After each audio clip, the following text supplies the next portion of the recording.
melhor mês de todos. Não porque é meu aniversário. Porque é aniversário do meu filho. Que é o dia antes do meu. Glória a Deus. Vou fechar os olhos. Aleluia. Senhor, obrigado. Nós somos muito gratos por podermos estar aqui, por tantas coisas que o Senhor tem feito em nossas vidas. Senhor, nós queremos te entronizar, te engrandecer nessa manhã, dizer o quanto nós somos gratos por poder te pertencer, por poder conhecer a Ti e a Tua palavra, Senhor, e caminhar nesse caminho que é um caminho de bênção, um caminho de vitória, um caminho de vida eterna. Senhor, nessa manhã nós te pedimos que o Senhor esteja abrindo os nossos ouvidos espirituais para entender mais do que o Senhor tem para nossas vidas. Senhor, que não seja um ensino humano, não seja apenas um conhecimento teórico, mas gere vida em cada um de nós. Que nós possamos crescer e nos tornar cada vez mais parecidos com Jesus. Esse é o nosso objetivo. Senhor, cada palavra que for ser dita aqui seja direcionada pelo Teu Espírito e que o nosso coração esteja pronto, Senhor, como uma boa terra para receber a Tua preciosa semente e frutificar. Cada pessoa aqui sendo um bom embaixador de Cristo, levando a mensagem onde quer que o Senhor o plantou, que ele possa ter coragem e ousadia para manifestar o reino de Deus aqui na terra. Senhor, nós oramos que venha o Teu reino e seja feita a Tua vontade aqui na terra como ela é estabelecida nos céus. Senhor, muito obrigado, Senhor, porque nós estamos aqui no corpo de Cristo. Podemos estar exercitando o amor a Ti e o amor uns pelos outros. Senhor, que qualquer raiz de amargura, tudo que tenta prender os corações, que tenta prender a alma de cada pessoa aqui, seja retirado, Senhor. Que nada seja feito por vanglória ou por vaidade, mas tudo seja feito para glorificar o nome do Senhor Jesus. Amém. Glória a Deus. Amém, queridos. Podem sentar. Hoje a gente vai fazer um jogral. Nos outros meses, eu acabei dando mais aula, só que a Natália ela fez por muito tempo um estudo dos evangelhos. Um grupo de mulheres e estava estudando o tempo todo os evangelhos. Aí passou pelas parábolas, passou pelos milagres.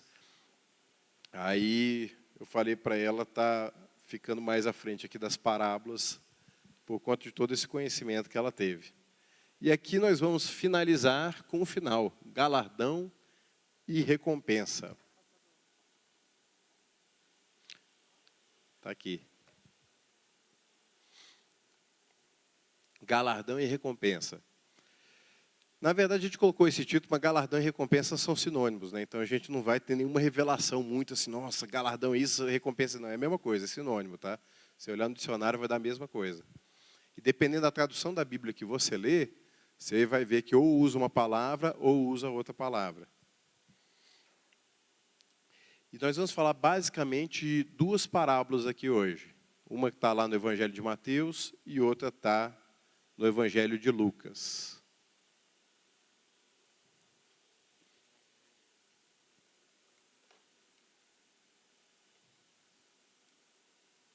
Pronto. Aqui a gente passou, né? Introdução, reino de Deus, salvação e condenação, perdão, arrependimento, perseverança e fidelidade, galardão e recompensas. Queria que vocês abrissem a Bíblia de vocês, 1 Coríntios 3, 10 a 15. A gente vai começar com esse texto.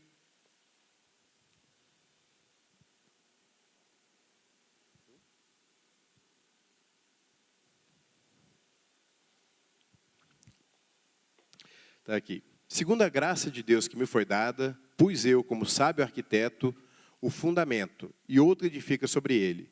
Mas veja cada um como edifica sobre ele. Porque ninguém pode pôr outro fundamento além do que já está posto, o qual é Jesus Cristo. E se alguém sobre este fundamento formar um edifício de ouro, prata, pedras preciosas, madeira, feno, palha, a obra de cada um se manifestará. Na verdade, o dia a declarará, porque pelo fogo será descoberta, e o fogo provará qual seja a obra de cada um. Se a obra que alguém edificou nessa parte permanecer, esse receberá galardão. E se a obra de alguém se queimar, sofrerá detrimento. Mas o tal será salvo, todavia, como pelo fogo. Nessa passagem aqui, o apóstolo Paulo, ele estava falando para a igreja de Corinto, que era uma igreja bem complicada. A igreja de Corinto, ela tinha uma experiência muito forte com o poder sobrenatural de Deus, com os dons, com milagres, línguas, interpretação, profecia. Só que mesmo assim era uma igreja carnal. As pessoas estavam centradas nelas mesmas ao invés de Jesus. Estava cada um querendo aparecer mais. Cada um falar, esse é o meu ministério é mais importante que o seu. As pessoas estavam buscando destaque e uma deferência pessoal ao invés de engrandecer o nome de Jesus. E tinha muito partidarismo. Era o seguinte, eu gosto de Apolo, eu gosto de Pedro, eu gosto de Paulo. Cada um falando assim, meu pregador favorito é aquele, eu não gosto desse seu não. Minha linha é essa, a sua é outra. Tinha muita divisão interna por conta desse sentimento de disputa. Cada um querendo mostrar que era mais importante, que suas referências eram melhores que a do outro. Carnalidade, né, gente? E tinha uns ainda que esse aí pareciam que eram os melhores, mas eram os piores. Falaram assim, que Pedro, Paulo, Apolo, que nada, eu sou de Jesus. Esse era o pior ainda, né? Porque meio que assim, só eu estou certo, vocês estão todos errados. E Paulo começa a falar com eles, olha, quem é Apolo? Quem é Pedro? Quem é Paulo? Gente, a gente não é ninguém. Nós somos apenas instrumentos de Deus que foi levado até vocês para vocês crerem. Mas nós não somos nada. E ele falou, e nós temos, pela graça de Deus, edificar um edifício.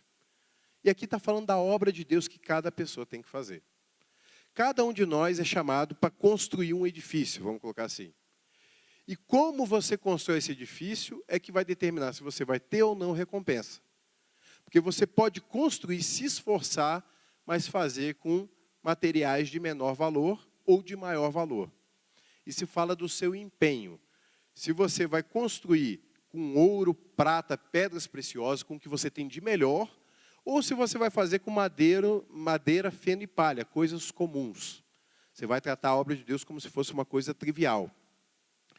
Lá em Jeremias fala o seguinte, que o povo tinha perdido o conhecimento de saber a diferença entre o que era santo e o que era profano. E profano, na Bíblia, significa coisa ordinária, coisa comum. Profano não quer dizer necessariamente de pecado, adultério, mentira. Profano quer tratar como se fosse qualquer coisa. Então, o povo de Israel estava tratando a obra de Deus como se fosse qualquer coisa, como se não tivesse importância. E estava usando o que tinha de melhor para os seus projetos pessoais, e não para o reino de Deus. No livro de Ageu, fala o seguinte, você acha que é tempo de vocês usarem o melhor para construir as suas próprias casas, quando o templo do Senhor está destruído? Vocês têm que colocar Deus em primeiro lugar, e não a sua vontade, o seu conforto em primeiro lugar. Jesus fala, busque em primeiro lugar o reino de Deus e a sua justiça, e todas essas coisas serão acrescentadas. Existe uma ordem de prioridade. Não que o pior vai ficar para você, mas a prioridade é para Deus, e Deus vai te abençoar, e você vai conseguir fazer bem para você também. Só que a ordem faz toda a diferença. Se você está fazendo com o que você tem de melhor para Deus, ou com o que sobrou. Vamos para o momento Kids da EBD. Essa história me lembra a história dos 3 porquinhos, lembram?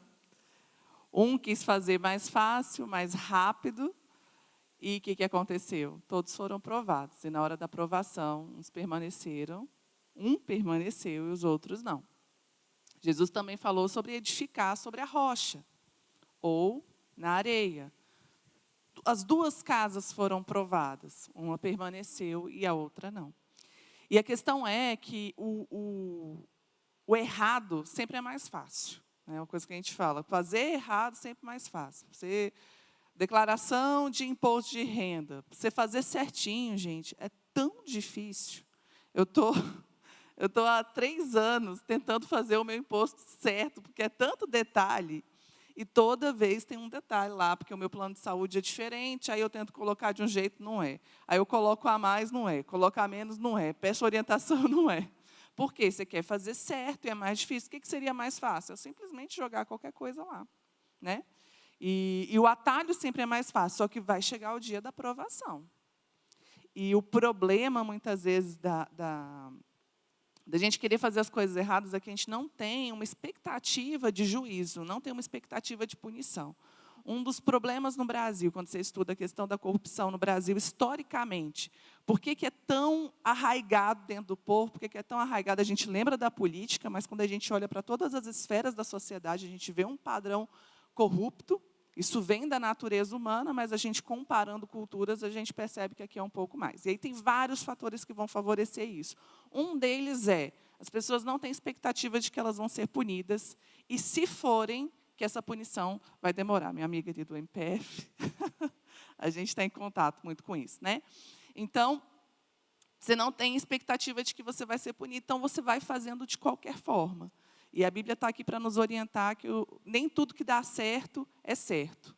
Pode dar certo por algum tempo, mas você tendo conhecimento da palavra e daquilo que Deus espera de você, faça exatamente conforme o seu chamado. Porque um dia vai vir a conta para fazer a comparação. E o que não foi construído com os materiais excelentes, que é ouro, prata e pedras preciosas, o fogo vai passar e vai consumir. E vai ser inútil. Então, é melhor fazer algo mais trabalhoso que permaneça do que fazer algo de qualquer jeito que não vai servir para nada. E falando desse fogo, aqui no versículo fala o seguinte: a obra de cada um se manifestará, na verdade, o dia a declarará. Que dia é esse que está falando? Exatamente. Peguei o pensamento de vocês. Captei aqui. O dia do Senhor, o dia do julgamento. Nesse dia que vai ser provada a obra de cada um. Vai passar pelo fogo e ver o que permanece e o que não permanece. Tanto que está falando o seguinte: veja cada um como constrói, a forma como você se empenha vai fazer a diferença. E o dia declarará, porque pelo fogo será descoberta, e o fogo provará qual seja a obra de cada um. E no final está falando o seguinte: aqui não está falando que uma pessoa que construiu de qualquer jeito, ela vai ser condenada. Só um outro ponto aqui também. Essa pessoa vai ser salva, mas assim, pelo fogo aqui está falando que ela vai passar por uma provação desnecessária. Então, a pessoa que constrói de qualquer forma, não que ela esteja desviada, porque a salvação é pela fé, é pela graça de Deus, não é pelas obras. As obras são muito importantes, mas a salvação é só pela fé. Tanto que para uma pessoa não ser salva, ou ela não crê, ou ela se apostata da fé, que é abandonar a fé. É possível, a Bíblia fala que uma pessoa pode crer e deixar de crer. Aí essa pessoa com certeza não vai ser salva, porque sem fé é impossível agradar a Deus. Mas está falando que essa pessoa vai ter se esforçado e no fim das contas não vai ter proveito de todo aquele esforço, porque ela não fez da forma como deveria ter feito. E tem mais um outro versículo. A gente vai dar aqui uns fundamentos e depois a gente vai entrar nas parábolas. Que é 2 Coríntios 5:10. Que fala do dia. Pois todos nós devemos comparecer perante o tribunal de Cristo, para que cada um receba de acordo com as obras praticadas por meio do corpo, quer sejam boas, quer sejam más. Todos vamos passar pelo tribunal. A Bíblia fala que tem 2 tribunais no final. Vai ter o tribunal do trono branco e o tribunal de Cristo. O tribunal de Cristo para aqueles que morreram em Cristo. O tribunal do trono branco para aqueles que morreram fora de Cristo, sem ter o nome no livro da vida. Uns vão ser julgados para salvação, para galardão, outros para condenação. Aqui está falando do tribunal de Cristo, que os cristãos que permaneceram fiéis até o fim vão comparecer. E, além da salvação, existem também os galardões, existem as recompensas. São 2 coisas que a gente vai tratar aqui hoje. E vamos começar falando aqui da definição do que é galardão.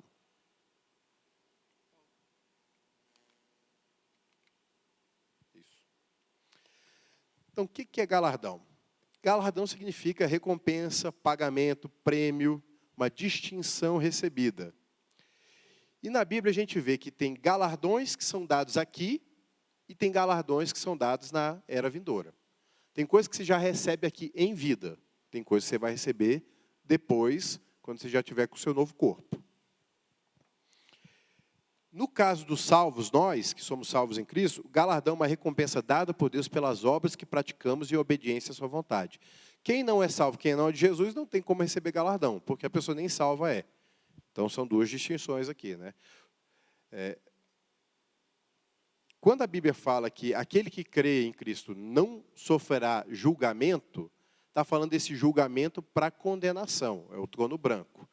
O nosso julgamento é para galardão, é diferente. É importante a gente entender o contexto da Bíblia, porque muitas vezes as pessoas pegam uma passagem e ela tira aquilo do contexto e tem uma conclusão que não está adequada com o restante da palavra de Deus. Por exemplo, a Bíblia fala que aquele que crê em Cristo não vai sofrer a ira de Deus. A ira de Deus é para aquelas pessoas que se rebelam contra Deus. Agora, isso não quer dizer que a pessoa não vai passar por tribulações, aflições, porque isso decorre do mundo caído. Jesus disse, no mundo tereis aflições, porque o mundo, o sistema do mundo é contra a nossa fé.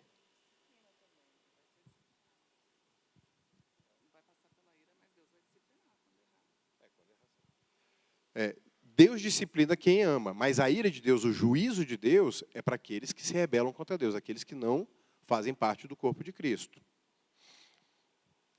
O mundo, a gente falou no GC essa semana, que nós temos uma guerra, e a nossa guerra é contra o mundo, contra o pecado e contra o diabo. Contra o diabo está muito claro, contra o mundo nem sempre. Porque o mundo, de vez em quando, a gente vê algumas coisas que a gente se simpatiza com algumas coisas do mundo. Nem tudo que está do mundo a gente olha, não, isso aqui está errado. Isso aqui talvez mais ou menos. Será que isso é errado? E quando a Bíblia fala para a gente não amar o mundo, quer dizer para a gente não se inserir no sistema do mundo e viver como se nós fôssemos do mundo. Não quer dizer que a gente tem que ter uma vida de total abstinência de qualquer coisa do mundo. Quer dizer que a gente não deve entrar no sistema, a gente não deve entrar no sistema de valores, cobiçar o que as pessoas do mundo cobiçam. As pessoas do mundo, sucesso para elas é, sei lá, ter não sei quantas casas, iate, não sei. A gente não deve ter esse tipo de cobiça. Essas coisas, quando vem para a gente, tem que ser acessório, não objetivo. O objetivo das pessoas do mundo é ter mais. O nosso é glorificar a Deus. E Deus vai nos acrescentando enquanto a gente o busca, enquanto a gente é diligente, a gente faz, a gente leva a nossa carreira cristã da forma como Deus quer. Deus vai acrescentando as nossas vidas.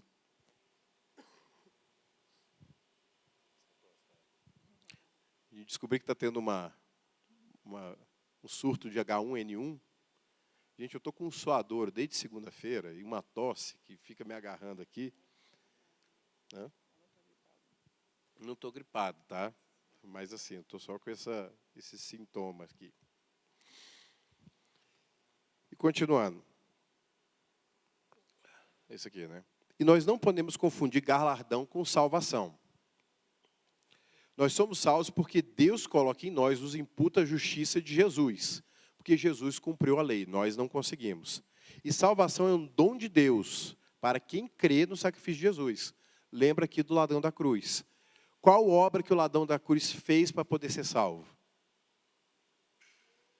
Creu. Não fez nada, nem podia. Estava com as mãos atadas, literalmente. Creu. E ele foi salvo. Salvação tem a ver com fé. Salvação não tem a ver com esforço. A gente deve se esforçar, sim, para aperfeiçoar a nossa salvação, para não deixar que a nossa fé se esfrie e a gente possa se apostatar. Isso é um risco, é um perigo. Mas a salvação é pela fé, não é pela obra. Se fosse pela obra, uma pessoa podia ser salva sem Jesus. E ninguém pode ser salvo sem Jesus.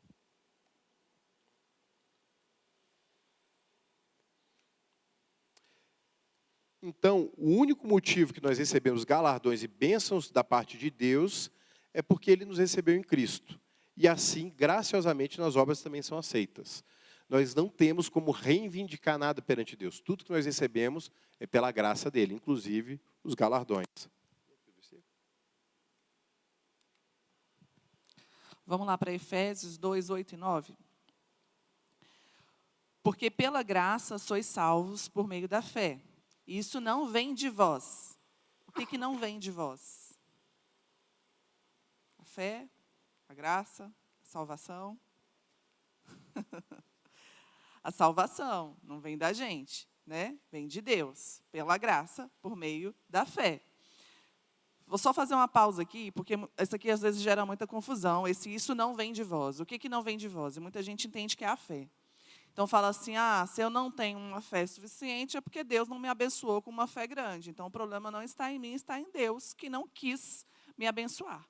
E não é isso que o texto está falando. O que não vem de nós é a salvação e a graça que vem de Deus. A Bíblia fala que Deus deu uma medida de fé para cada pessoa.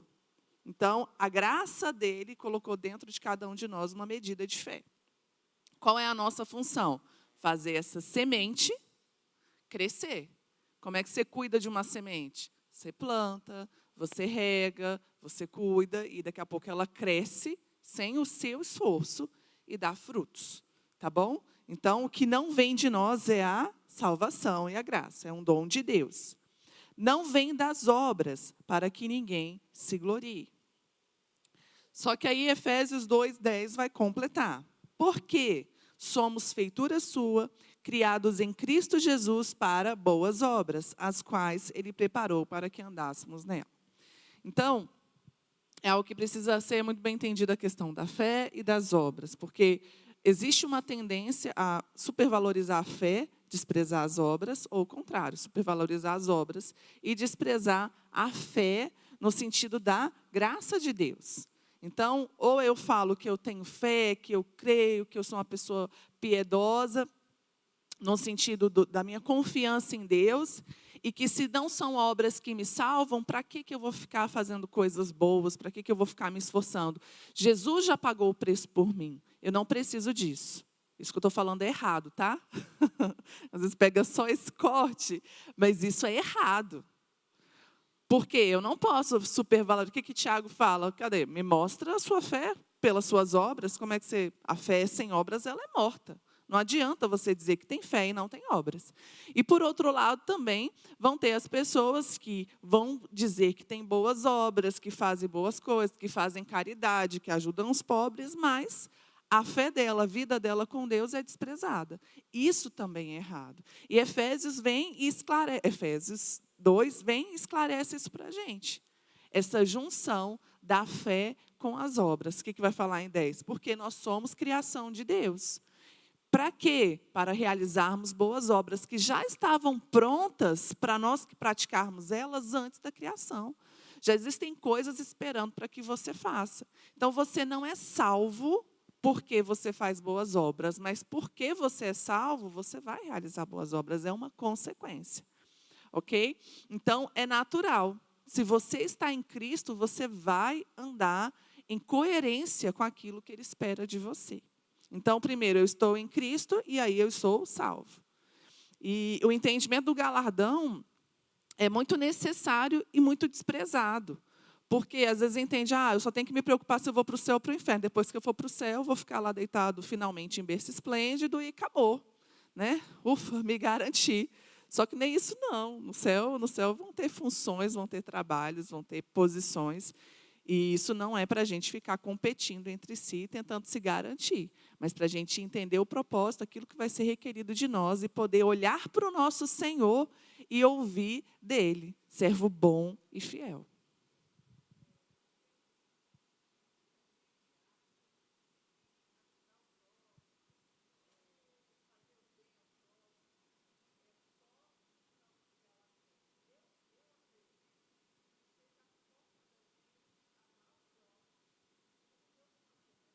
O que Coríntios fala, né? Se eu não tiver amor, então você pode fazer obras maravilhosas. Se a sua motivação não for o amor, vai valer alguma coisa? De nada vai valer. Eu posso entregar o meu corpo para ser queimado em favor dos outros. Meu Deus, maior prova de amor que essa eu não conheço. Mas se for pela motivação errada, vai valer? Vai ser provado no fogo e não vai permanecer.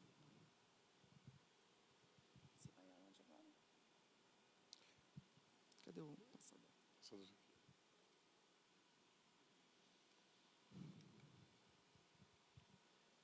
Aí está pulando. Pronto. Nós vamos falar hoje de duas parábolas específicas, que é a parábola das 10 minas e as parábolas dos talentos. Quem que já leu essas parábolas? Opa, maioria, boa parte aqui. A parábola dos talentos é bem famosa. E a parábola dos talentos, aquela que distribui 5 talentos para um, 2 para outro, 1 para um. A parábola das minas, ela é muito confundida com a parábola dos talentos, só que ela é diferente. A gente vai ver que ela é diferente.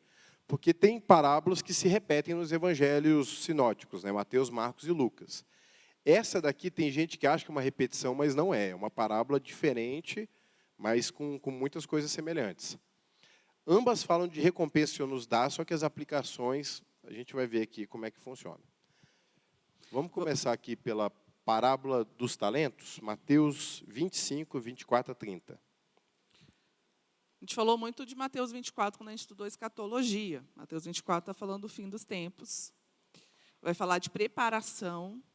Vai entrar em Mateus 25 falando da parábola das 10 virgens, que fala de estar preparado para esse tempo. E a dos talentos vai seguir aqui, dando continuidade a esse contexto. Versículo 14, Mateus 25, 14. E também será como o homem que, ao sair de viagem, chamou os seus servos e confiou-lhes os seus bens. A um deu 5 talentos, a outros 2 e a outro 1. A cada um de acordo com a sua capacidade. Em seguida, partiu de viagem. O que havia recebido 5 talentos saiu imediatamente, aplicou-os e ganhou mais 5.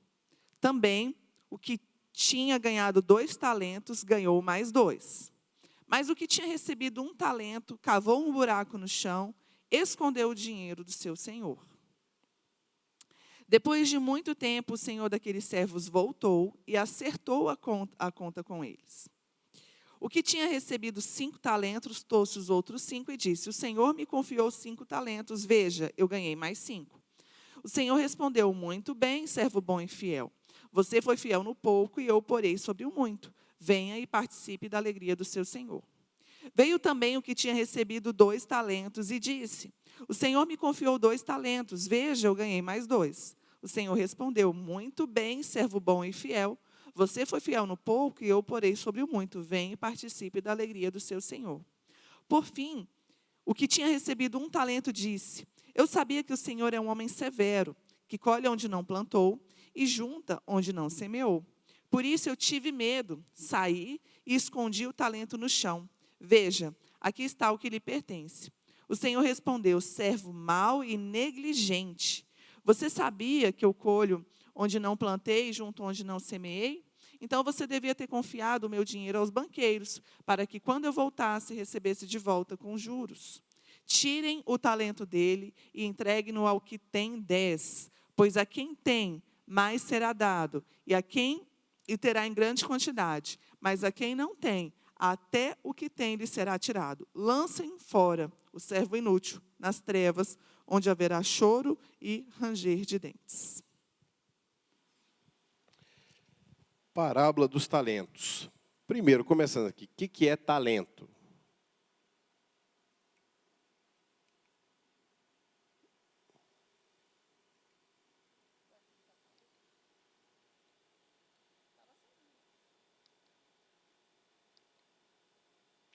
Pronto. Talento, nessa passagem da Bíblia, significa uma medida de peso. Que nem toneladas são 1000 quilos, talentos representava aproximadamente 35 quilos de prata. Podia ser utilizado também para ouro, mas quando é para ouro fala, né, talento de ouro. Então, 35 quilos de prata. E equivalia a mais ou menos 18 anos de trabalho de um trabalhador comum. Então, era uma boa quantidade de dinheiro. 1 talento já era muita coisa. E foi distribuída a cada um uma quantidade diferente conforme a capacidade das pessoas. É importante vocês verem isso aqui. Essa parte aqui é importante. Cai na prova.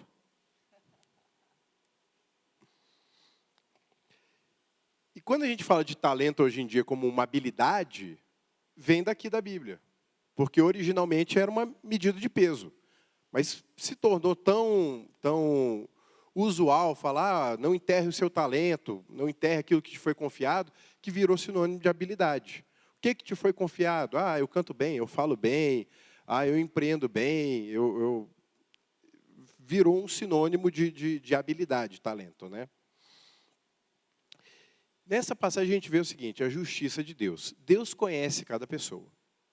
E Deus não vai cobrar de uma pessoa algo que essa pessoa não tem capacidade de executar.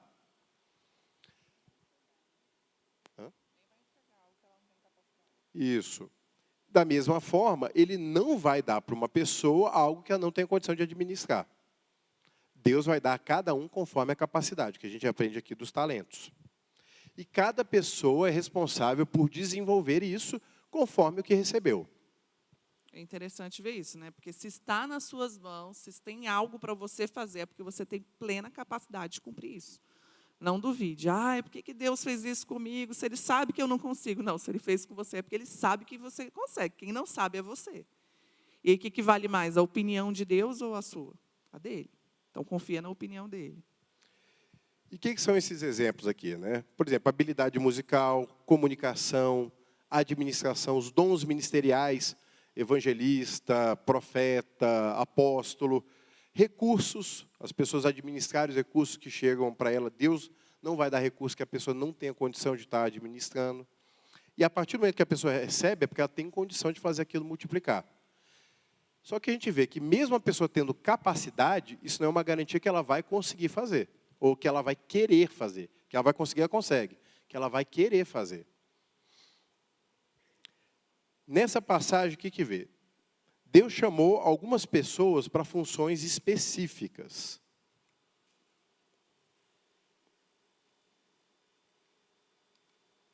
Vai dar certo. Deus chamou algumas pessoas para funções específicas, como eu falei. Salmista, profeta, diácono, apóstolo, pastor. E cada pessoa vai prestar conta de como desenvolveu e utilizou os seus dons. Os elogios foram exatamente os mesmos para os servos que multiplicaram. O que tinha 5 multiplicou, recebeu o mesmo elogio do que tinha 2 e multiplicou. Para você ver a justiça de Deus. Deus vai dar a mesma recompensa, porque Ele confiou 2, a pessoa gerou 100% daquilo. Uma que conseguiu 5, gerou 100% daquilo, mesmo elogio. A que tinha 10 no final, não teve uma recompensa maior do que o que tinha 4 no final. Agora, o que recebeu 1, a gente viu, é o dinheiro equivalente a 18 anos de trabalho. Era muito dinheiro, mas achou que era pouco. Por que achou que era pouco?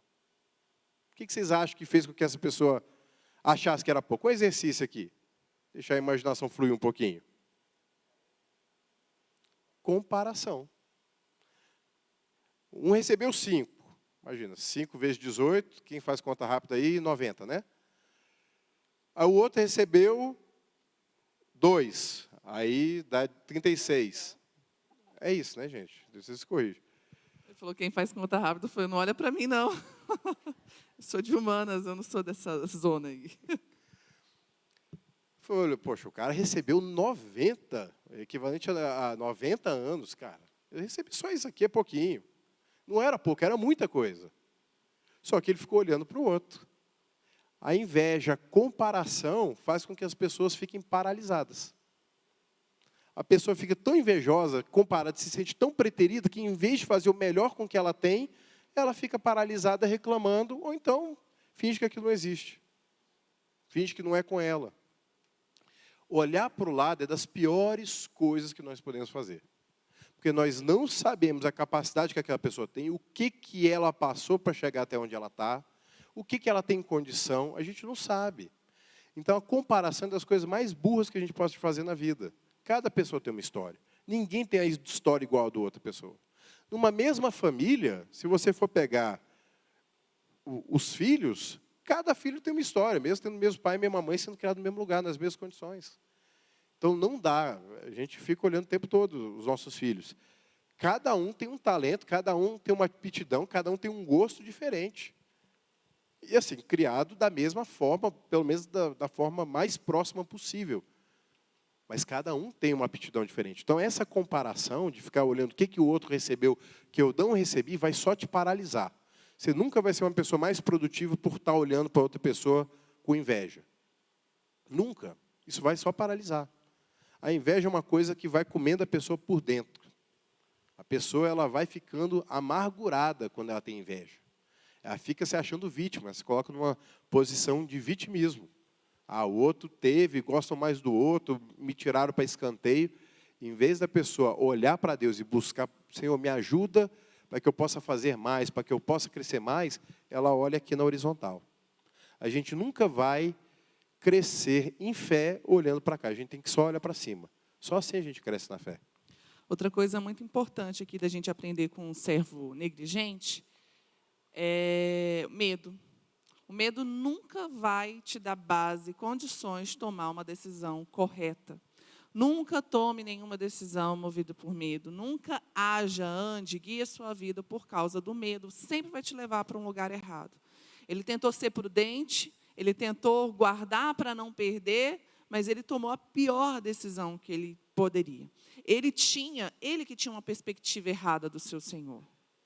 Porque se o Senhor fosse isso que ele falou, ele era isso para todo mundo, não só para ele. Por que os outros tiveram uma atitude errada? Né? E às vezes as pessoas dessa aqui falam assim, nossa, Deus é mau, né? Ele vai colher onde ele não foi. Dá uma perspectiva injusta de Deus, mas era a perspectiva que ele tinha de Deus. E essa perspectiva errada de Deus faz com que a gente tome decisões erradas também.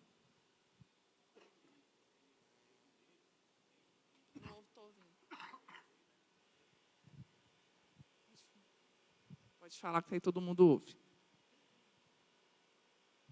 É porque o que ele falou foi que ele teve medo de perder o talento. E aí os outros, eles multiplicaram.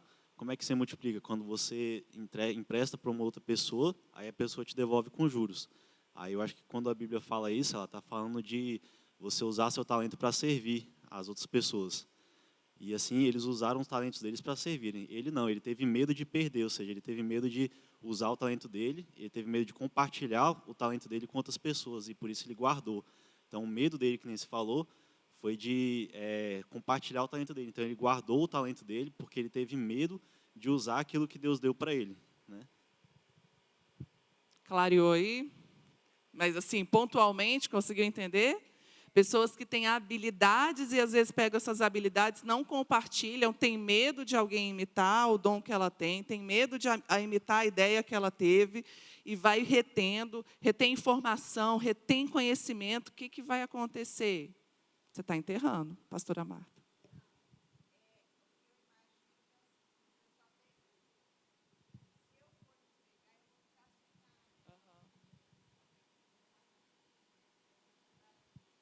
O medo. E, de certa forma, também ele desprezou aquilo que ele recebeu, que era precioso. E, às vezes, a gente despreza os dons que nós recebemos, os chamados que nós recebemos de Deus, porque nós achamos que é pouca coisa. Ah, mas eu só sei fazer isso. Ah, mas eu não tenho nada, eu não consigo servir, porque eu não sei fazer nada, eu só sei costurar. Eu só sei servir um copo d'água. Você está desprezando. De repente, um pastor Márcio fala muito, né, gente? Eu sou aquele servo que recebeu só um talento. Eu só sei pregar. Ele fala assim. Eu só tenho esse talento. E não sei quem já conseguiu ver aqui o documentário. Assistam, gente, é muito precioso, né? E o segundo capítulo do documentário vai falar exatamente disso. O pastor Márcio era o mais desacreditado. Ninguém acreditava nele. Na turma, os colegas de turma falavam assim, se fosse para escolher alguém, não ia ser ele. Ele não falava bem, ele não tinha habilidade, ele era visto dessa forma, mas ele entendeu que ele tinha algo. Falou assim, se eu só tenho isso, é isso que eu vou investir. E foi isso que esse servo não fez. Ele pegou e enterrou, porque ele não acreditou que aquilo era valioso também.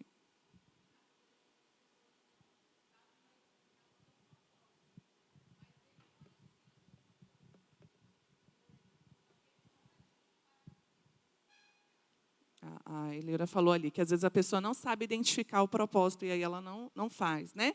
E ele sabia. Mas é uma pergunta, né, de sempre. Qual é o meu propósito? Eu não sei qual é o meu propósito. Sabe como é que você vai descobrir o seu propósito? Servindo. Você não vai descobrir seu propósito lendo um livro. Gente, eu li milhares de livros de propósito, eu ficava nessa coisa perdida. O que eu tenho que fazer? Porque eu vou fazer aquilo que Deus me chamou para fazer, então eu tenho que descobrir primeiro. Não. Você vai descobrir trabalhando, você vai descobrir servindo, vai ter uma hora que você vai se apaixonar por alguma coisa, aquilo vai mexer com você, vai brilhar nos seus olhos, você vai gostar de fazer, fala assim, cara, é isso aqui. Então, nós aprendemos qual é A medida do talento que Deus deu para a gente, a medida daquilo que Ele está pedindo para nós, servindo, não enterrando. Isso. E quando fala aí também do banco, de deixar no banco para render juros, fala disso aí, porque o banco é um local onde você coloca o seu dinheiro, você empresta o seu dinheiro, e ele vai render, e depois você pega ele de volta. Fala de você se associar, você ceder o seu talento para abençoar outra pessoa, para que outra pessoa possa fazer uso disso. Você se associar, servir outra pessoa, servir o ministério de outra pessoa. Isso vai fazer com que haja crescimento e haja multiplicação na sua vida. Jesus nos deu exemplo. Ele foi lá, pegou uma bacia, pegou a toalha e começou a lavar os pés dos discípulos. Então, aquele que deveria ter os pés lavados, lavou o pé dos outros. Então, quando a gente entende o exemplo que Jesus deu, da gente estar servindo, independente de quem seja, não é servir porque a pessoa manda, é servir porque eu amo e eu vou servir porque essa é a minha natureza. Serviço tem muito mais a ver com uma mudança da sua natureza do que reconhecer uma autoridade. Existem autoridades, sim, só que o serviço que Jesus nos ensinou vai muito além da hierarquia. O serviço pela hierarquia, o mundo já faz, para falar a verdade. Mas o que Jesus ensinou é o outro, que independente de hierarquia, muitas vezes contra a hierarquia, a pessoa vai lá e serve. Serve quem deveria estar servindo ela, em tese, né? E essa foi a parábola dos talentos. Vou passar aqui para a parábola das minas para vocês verem a diferença, até porque o tempo está voando. Lucas 19, de 11 a 26.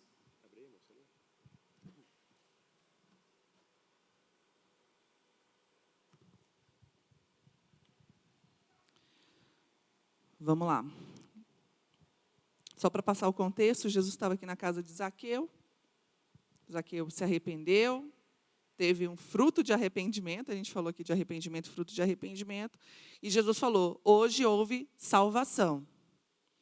Estando eles a ouvi-lo, Jesus passou a contar-lhes uma parábola, porque estava perto de Jerusalém e o povo pensava que o reino de Deus ia se manifestar imediatamente. Ele disse, um homem de nobre nascimento foi para uma terra distante para ser coroado rei e depois voltar. Então chamou 10 dos seus servos e lhe deu 10 minas. Disse ele, façam esse dinheiro render até a minha volta. Mas os súditos o odiavam e por isso enviaram uma delegação para lhe dizer, não queremos que esse homem seja o nosso rei. Contudo, ele foi feito rei e voltou. Então mandou chamar os servos a quem deram o dinheiro, a fim de saber o quanto tinham lucrado. O primeiro veio e disse, Senhor, a tua mina rendeu outras 10. Muito bem, servo bom e fiel, respondeu o Senhor, por ter sido confiável no pouco, governe sobre 10 cidades. O segundo veio e disse, Senhor, a tua mina rendeu 5 vezes mais. O Senhor respondeu, também você encarregue-se de 5 cidades. Então veio outro servo e disse, Senhor, aqui está a tua mina. Eu a conservei guardada num pedaço de pano. Tive medo, porque és um homem severo. Tiras onde não puseste e colhes onde não semeaste. O Senhor respondeu, eu julgarei você pelas suas próprias palavras. Então, ele que falou isso, né? Daí eu me perdi. Servo mau, você sabia que sou homem severo e tiro onde não pus e colho onde não semeei. Então, por que você não confiou o meu dinheiro ao banco? Assim, quando eu voltasse, receberia com juros. E disse aos que estavam ali, tomem dele a sua mina e deem ao que tem 10. Senhor, disseram, ele já tem 10. Ele respondeu, eu lhes digo que a quem tem mais será dado, mas a quem não tem, até o que tiver, lhe será tirado. Aqueles inimigos meus que não queriam que eu reinasse sobre eles, tragam-nos aqui e matem-no na minha frente. Parece, mas é diferente. Perceberam? O que parece? Um senhor vai sair, junta uns servos e dá uma quantidade de dinheiro e fala para que eles multipliquem e depois, quando ele vai voltar, ele vai prestar contas. Beleza, aí depois ele vai chamando, ele chama 3 e vai perguntando o que cada um fez. Aí depois dá um elogio ou uma repreensão. Ok. O que é diferente? Na dos talentos eram 3 servos, aqui são 10. E deu uma mina para cada um. Então, todos receberam a mesma quantidade. Na dos talentos, vocês receberam quantidades diferentes, conforme a capacidade. Aqui não. Não fala de capacidade nessa parábola. Então, todos tinham a mesma coisa. Então, era algo que todo mundo tinha igual. Não era um talento específico, não era alguma coisa que diferenciava uma pessoa da outra. E depois, ele vai dando as recompensas. E as recompensas são um pouco curiosas, né? O que tinha uma e rendeu 10, multiplicou por 10. Na outra, o cara tinha 5, multiplicou por 2 e ficou com 10 no final. Esse aqui tinha 1 e multiplicou por 10. No final tinha 10, só que ele multiplicou muito mais. E o elogio, a recompensa que ele tem é o seguinte: governe sobre 10 cidades.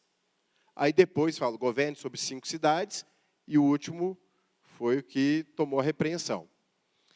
O que é uma mina? Vamos falar aqui, volta aí. Só para a gente ver a diferença. Mina era uma medida de meio quilo de prata. A gente lembra, talento eram 35 quilos, então era 70 vezes uma mina, né?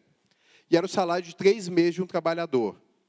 Eram 10 servos, só que a prestação de contas foi só com 3, por isso que às vezes a gente confunde. Fica parecendo que era só 3 também nessa outra, mas não, eram 10. Só que no final presta conta só com 3. E todos receberam a mesma quantidade. Essa parábola não faz distinção de capacidade entre os servos.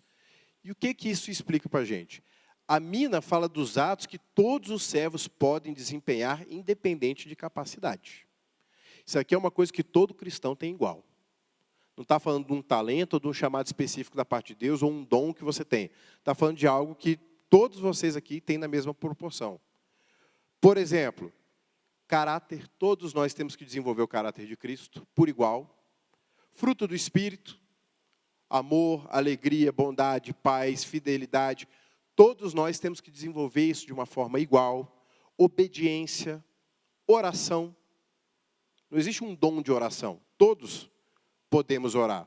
Todos separam um tempo e oram. Lê a palavra, amar o próximo. São coisas que todos os cristãos têm por igual. E aqui está mostrando que vai ter um galardão diferenciado conforme a pessoa se destaca naquilo em que ela tinha igual com outra pessoa. Você vê que se isso acontecesse na parábola dos talentos, tinha uma injustiça, porque um partiu de um ponto de 5 e chegou em 10. Imagina se fosse governo sobre 10 cidades, mas já começou com 5. E o outro que tinha 2, ia ter que multiplicar mais vezes para chegar no mesmo patamar. Aqui é diferente, todo mundo partiu do mesmo ponto e foi multiplicando. Existem coisas específicas que Deus deu para cada um, e existem coisas que são iguais.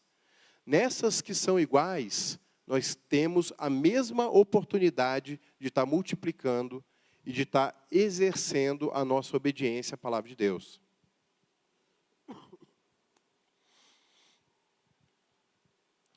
E aqui falando um pouquinho de escatologia, tá, gente?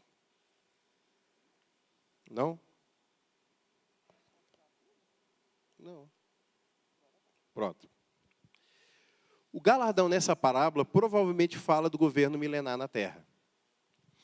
Vocês devem lembrar, Apocalipse capítulo 20 fala dos 1000 anos de governo de Jesus aqui na Terra. E fala que nós iríamos reinar com Cristo. Então, quando fala governe sobre 10 cidades, possivelmente está falando do galardão que as pessoas que forem fiéis aqui vão receber para governar aqui na Terra quando Jesus voltar para cá. Então, é uma parábola que fala de escatologia, fala da volta de Jesus e está falando de uma recompensa. Possivelmente está falando aqui do milênio, né? E os que multiplicaram o que lhe foi confiado receberão maior autoridade para governar com Cristo nesse governo milenar.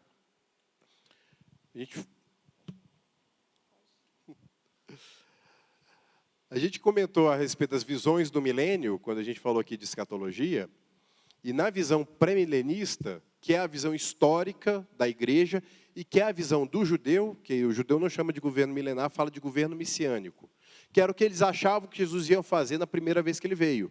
É agora que o Senhor vai estabelecer o reino, os judeus estavam esperando o reino do Messias na terra, por conta das profecias de Miqueias, de Zacarias, de Isaías, já estava isso profetizado há muito tempo. E eles falaram assim, agora Jesus? Jesus, não, calma aí. Não compete a você saber o tempo que isso vai acontecer. Prega o evangelho que isso vai acontecer no futuro. Você não sabe quando, mas vai acontecer. E o governo milenar, um governo físico de Jesus aqui na terra, a partir de Jerusalém, é algo que já é profetizado desde o Antigo Testamento e também tem base no Novo Testamento.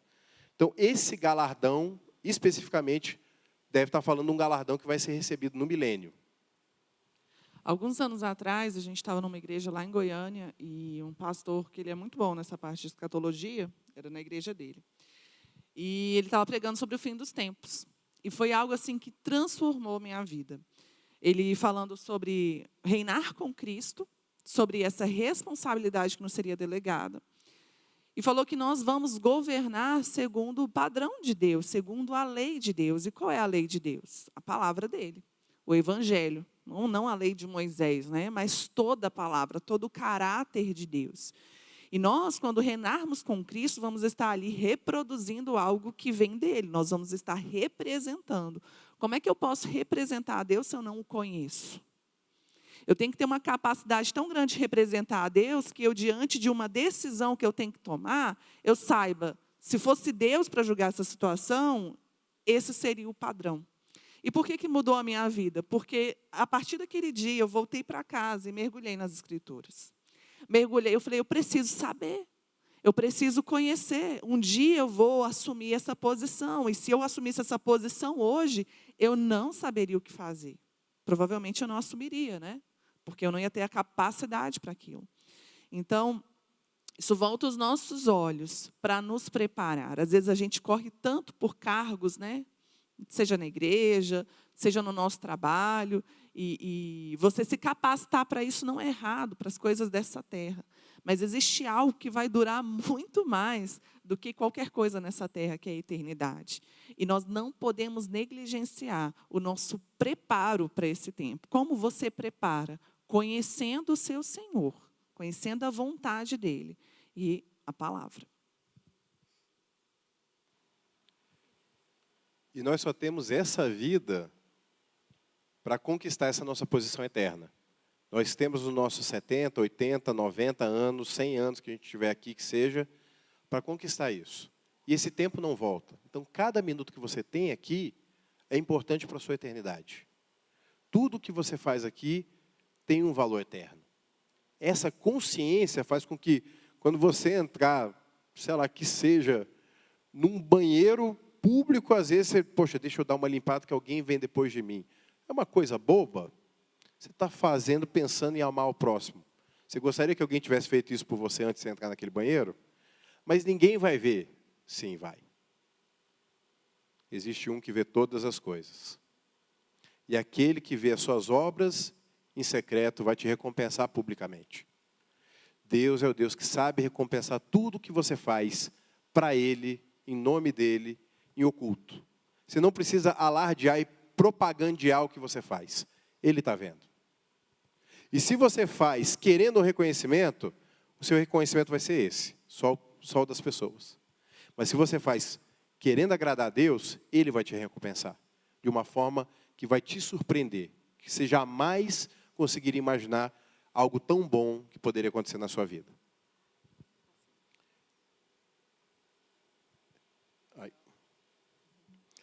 Em Apocalipse 22, 12, eis que cedo venho, e o meu galardão está comigo, para dar a cada um segundo a sua obra. Aqui é o soar da última trombeta. Jesus está vindo para recompensar a sua igreja, para recompensar os seus amados. Ele tem recompensa para você nessa vida e na vida eterna. Amém? Glória a Deus. Queridos, fechamos aqui as parábolas. E nós abrimos uma caixinha de perguntas. Pela primeira vez deu certo a caixinha de perguntas. A gente não sabia fazer pergunta. A gente descobriu isso. Muita sugestão sobre a EBD. E, Márcio, rufa os tambores aí, tem como? Não combinou antes. E agora, a EBD, a partir de agora, de outubro. Eleição é domingo que vem? Mas dá tempo de vir para a EBD e votar, gente. Você tem o dia todo para votar, se programe aí.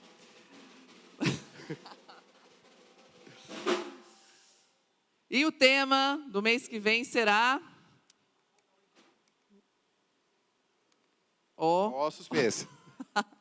A reforma protestante.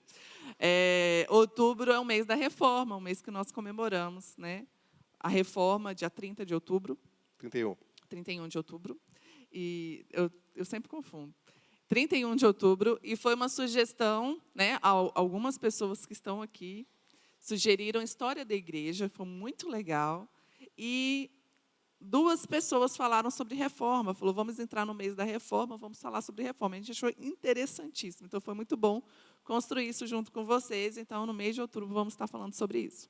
E aí nós vamos falar dos 5 princípios da reforma protestante, que é sola Escritura, soli Deo Glória, solo Christus, sola Fide e sola Graça. Nós vamos estar falando disso aqui e vamos falar do contexto da reforma, das 95 teses de Lutero. Vamos trazer aqui 95 teses, é interessante. Quem já leu, não são 95 ideias, não são 95 tópicos, são 95 parágrafos. É o desenvolvimento de uma tese, é o desenvolvimento de uma ideia em 95 parágrafos. Então, não são 95 ideias, uma constrói em cima da outra. A gente vai ver isso aqui também. Aí vamos estar falando disso aqui a partir do domingo que vem. E é a história da igreja também, né? Aí depois a gente faz uma história da igreja falando dos primeiros séculos também, da época da patrística e tudo mais, que é muito interessante. Mas vamos começar pela reforma, até pelo contexto, tá bem? Quem vem? Quem vem? Ninguém levantou a mão? Ninguém vem? Quem vem? Vem, convide alguém. Às vezes, alguém que é católico, quer entender melhor sobre isso, né? Às vezes a pessoa não é. É só fato histórico, gente. A gente não vai entrar. A gente vai só colocar a histórica com fontes católicas, inclusive da época, sabe? Então, e às vezes ela não entende, quer entender. Por que dividiu, por que revoltou, o que. Inclusive, a reforma protestante mudou muita coisa dentro da própria Igreja Católica. Gerou um movimento de contra-reforma. Sim, não foi uma rebeldia totalmente isolada, gerou uma transformação. Então, convide alguém que, às vezes, se converteu, né, conheceu Jesus, conheceu o caminho, mas não sabe muito bem qual era a diferença, por que acreditar. Minha família é toda católica, minha família diz que a igreja verdadeira é de Pedro, porque Jesus falou para Pedro, porque a igreja original, aí você para pensar e fala assim, realmente, né, a igreja católica é mais antiga do que a protestante. Então, o que aconteceu? Então, aproveita essa oportunidade para estar compreendendo isso. Amém? Vamos ficar de pé, vamos orar?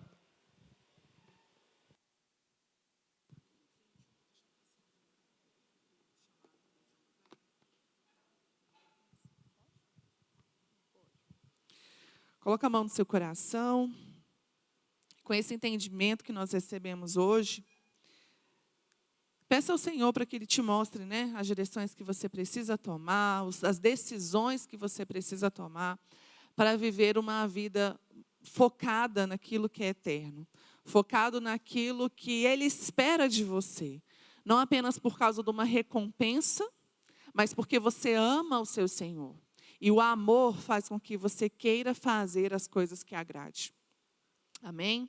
Pai, nós te adoramos, Senhor, te agradecemos, Senhor, por esses 2 meses de estudo sobre as parábolas, tantos ensinos, tantas coisas preciosas, tantos fundamentos, Senhor, que trazem mudança, transformação, vida sobre nós. Pai, no nome de Jesus eu peço, Senhor, que todo esse conhecimento, Pai, que todas essas palavras sejam consolidadas nesses corações, ó Deus, que possam gerar frutos, Senhor, frutos que permaneçam, que possa gerar, Senhor, perseverança, Senhor, que possa gerar um conhecimento maior da eternidade, daquilo que o Senhor espera de cada um deles, e que nós sejamos encontrados fiéis. A Tua palavra diz que o Senhor quer dos seus servos é que eles sejam encontrados fiéis, ó Deus, que nós sejamos fiéis àquilo que o Senhor nos requer, àquilo que o Senhor nos entregou, Pai, e que o nosso amor aumente cada vez mais, para Te conhecer, para amar os nossos irmãos e para Te obedecer, Senhor, no nome de Jesus. Amém.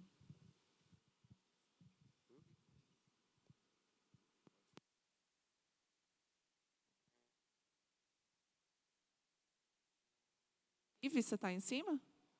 Eu mandei um link no seu WhatsApp, eu vou deixar agora, pessoal, nosso intervalo até o culto começar, e enquanto isso eu vou passar aqui um vídeo de 4 minutinhos, que tem muito a ver com o que a gente falou, acho que muitas pessoas já podem ter visto, é daquele livro que nós recomendamos na nossa primeira EBD, e que ele se aplica, né, se aplica a parte de escatologia, se aplica a parte de chamado, se aplica aqui também com galardão, que é o Movido pela Eternidade. E tem um filminho bem breve, que retrata um pouco disso. Aí, se você for ficar aqui no culto, vai passar aí.